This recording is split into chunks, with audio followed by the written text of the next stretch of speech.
જો ભાગીદારી કરારનામામાં મૂડી પર વ્યાજની જોગવાઈ કરવામાં ન આવી હોય તો કેટલા ટકા વ્યાજ આપવું? જો ભાગીદારી કરારનામામાં મૂડી પર વ્યાજની જોગવાઈ કરી નથી તો કેટલા ટકા વ્યાજ આપવું?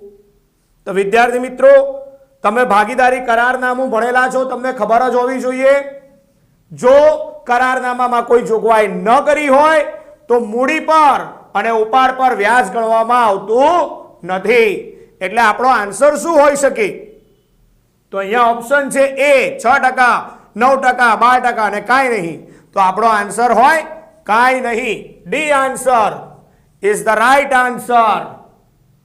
ઓકે વિદ્યાર્થી મિત્રો, નેક્સ્ટ MCQ, સેકન્ડ નંબર.